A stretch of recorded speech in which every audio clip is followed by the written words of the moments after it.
महेश नाम का व्यक्ति अपनी पत्नी रमा और 6 साल की बेटी पिंकी और 8 महीने के बेटे बिट्टू के साथ रहता था। जिंदगी एक पल में कितनी बदल जाती है, इसका सबसे बड़ा उदाहरण था महेश। वह एक केमिकल फैक्ट्री में काम करता था। एक रात फैक्ट्री में ब्लास्ट हो गया, जिससे महेश बहुत घायल हो गया और उसे गंभीर हालत में अस्पताल में भर्ती कराया गया। जैसे ही रमा को पता लगा, वह भागी भागी अस्पताल पहुंची।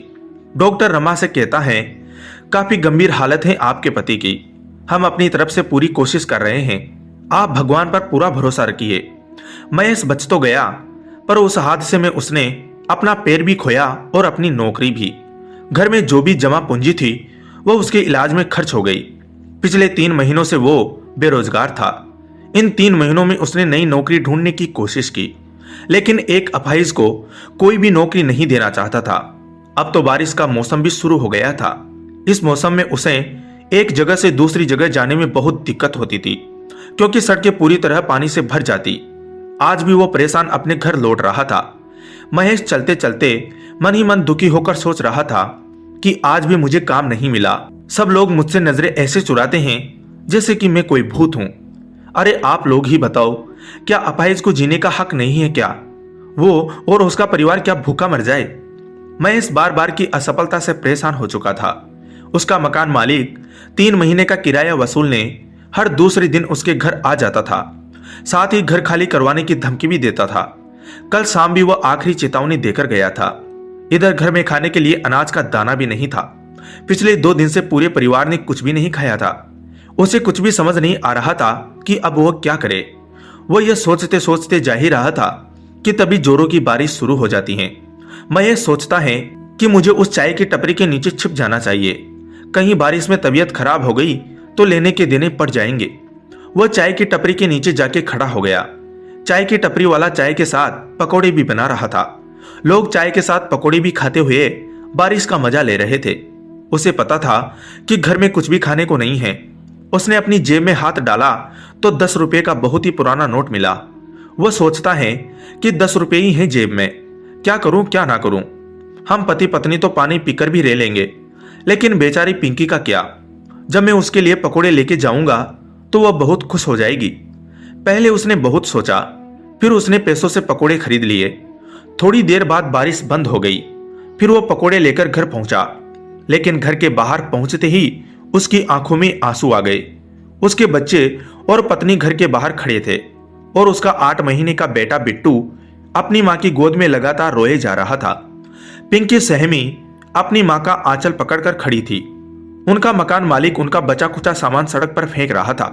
उसकी बेटी ने जब उसे देखा तो वह भागते हुए महेश के पास आई और रोते हुए कहने लगी, बाबा देखो ना, अंकल ने हमें घर से बाहर निकाल दिया और वो हमारा सामान भी बाहर फेंक रहे हैं। और वो मेरी छोटी सी गुड़िया थी ना जो आप लाए थे, अंकल ने उसे भी नाले में फेंक दिया। महेश ने अपनी बच्ची को चुप कराया और जाकर मकान मालिक के पैरों में गिर पड़ा। महेश रोते हुए मकान मालिक से कहता है, ये आप क्या कर रहे हैं मालिक, इस तरह हमें बेघर मत करिए। मकान मालिक महेश से गुस्से में कहता है, चुप कर, पहले 3 महीने का किराया हाथ में रख, फिर बात कर। महेश रोते हुए कहता है, मैं जल्दी ही आपका सारा पैसा चुका दूंगा। मकान मालिक चिल्लाकर बोलता है, चुप कर, पिछले 3 महीने से तुम्हारी यह बात सुन सुनकर मेरे कान पक चुके हैं। तभी महेश के मकान मालिक की नजर महेश के हाथ में रखे कागज में रखे पकौड़ों पर गई। उसे देखकर उसका पारा चढ़ गया। अरे रे, कितना झूठ बोलते हो तुम लोग। मेरा किराया देने के लिए तुम्हारे पास पैसे नहीं है और पकोड़ा पार्टी करने के लिए पैसे हैं। चलो निकलो यहां से, मक्कार कहीं के। यह कहकर पकोड़ों को उसने उसके हाथ से छीनकर फेंक दिया। फिर वह अपने घर में ताला लगाकर निकल गया। महेश और उसकी पत्नी गिड़गिड़ाते रहे, मगर वह तो निर्दयी बना रहा। महेश की पत्नी रोते हुए महेश से कहती हैं, अब हम कहां जाएंगे? महेश उदास होकर कहता है, पता नहीं रमा, पर कहीं तो जाना होगा ना। छोटा मोटा सामान अपने सर पर उठाकर वह सड़क पर निकल गए। एक बार फिर से जोरों की बारिश होने लगी। वह बारिश से बचकर कहीं छिपना चाहते थे, पर कहीं दूर दूर तक कोई जगह नहीं मिली। रमा अपने छोटे से बेटे को सीने से लगाए चली जा रही थी। तभी बारिश के साथ साथ ओले भी गिरने लगे। महेश परेशान होकर कहता है, हे भगवान, गरीबों को तकलीफ देने में आपको बहुत मजा आता है ना? बारिश तो हो ही रही थी, अब ओले भी पड़ने लगे। लेकिन तभी महेश की नजर सड़क पर पड़े सीमेंट के पाइप पर पड़ी। उसने पत्नी और बच्चे से पाइप में छिपने के लिए कहा, लेकिन पाइप तक पहुंचने से पहले दुर्भाग्य से ओले का एक बड़ा टुकड़ा पिंकी के सिर पर गिरा। उसके सिर से खून बहने लगा और वह बेचारी जोर जोर से रोने लगी। रमा ने झट से अपनी गोद से बेटे को महेश के हाथ में दिया, अपनी साड़ी का पल्लू फाड़कर पिंकी के सिर पर बांध दिया। पिंकी को चोट से बहुत दर्द हो रहा था। वह रोते हुए अपनी माँ से कहती हैं, माँ सिर में बहुत दर्द हो रहा है। रमा अपनी बेटी को दिलासा देती हैं, रो मत मेरी बच्ची, ठीक हो जाएगा। वह सभी पाइप के अंदर बैठ गए और बारिश के रुकने का इंतजार करने लगे, लेकिन बारिश रुकने का नाम ही नहीं ले रही थी। तभी उन्होंने देखा, उनके सीमेंट वाली पाइप से कुछ दूरी पर एक बड़ी सी गाड़ी आकर रुकी।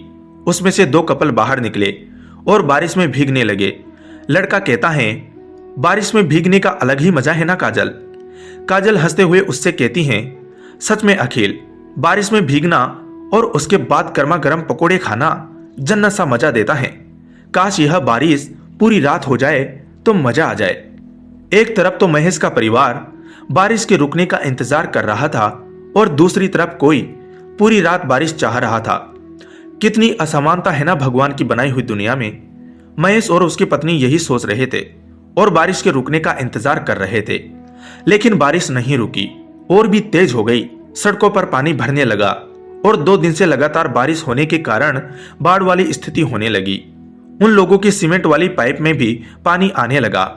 पानी उनके सीने तक पहुंच चुका था। महेश अपनी पत्नी रमा से कहता है, रमा हमको बच्चों को लेकर किसी ऊंचे स्थान पर जाना होगा, नहीं तो हम सब डूब जाएंगे।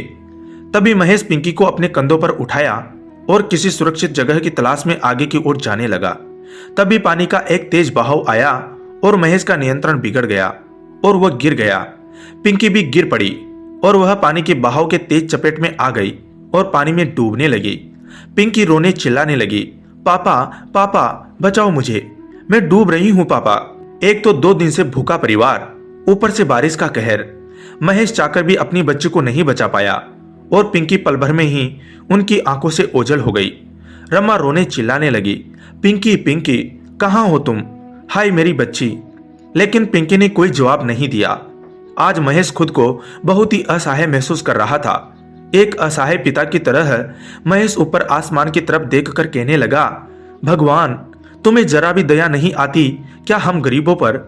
पूरे पत्थर के हो गए हो क्या? तुमने मुझे अपाहिज कर दिया, फिर हमें दाने दाने को मोहताज कर दिया, फिर सिर से छत भी छीन ली और फिर मेरी बच्ची को भी ले गया। कान खोलकर सुन ले तू मेरे लिए भगवान नहीं, पत्थर है पत्थर। वे लोग बाढ़ से बचने के लिए किसी भी तरह की कोशिश कर रहे थे, लेकिन पेड़ जवाब दे चुके थे। भूखा शरीर अपनी ताकत खो चुका था। उनके पैर लड़खड़ा रहे थे और वह भी बाढ़ की चपेट में डूबने लगे। हालांकि तब भी उन्होंने हाथ पैर मारे, लेकिन भूख ने उन्हें कमजोर बना दिया था। दोनों एक दूसरे को पुकार तो रहे थे, लेकिन पानी के बहाव में वह पुकार अनसुनी हो रही थी। महेश रो रोकर चिल्ला रहा था, रमा रमा बिट्टू बिट्टू, लेकिन शायद मौत उनकी अभी हाथों की रेखाओं में नहीं थी। तभी दोनों पानी में गिरकर बेहोश हो गए थे और पानी में बहकर जा रहे थे। तभी बाढ़ राहत कार्य वालों की नजर उन पर पड़ी और वह उनको तभी बचाकर अपनी नाव में राहत शिविर में ले आए। डूबते हुए बच तो गए, लेकिन पिंकी के लिए रो रहे थे। रोते हुए महेश रमा से कहता है, इस बाढ़ में हम तीनों तो बच गए रमा, लेकिन हमसे हमारी पिंकी छिन गई। वह दोनों अपने बेटे बिट्टू को संभालते हुए रो ही रहे थे।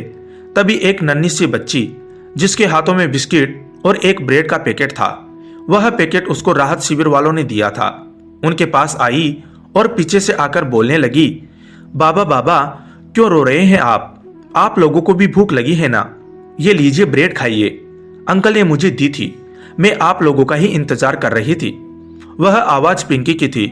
पिंकी को देखकर महेश और रमा फूट फूट कर रोने लगे।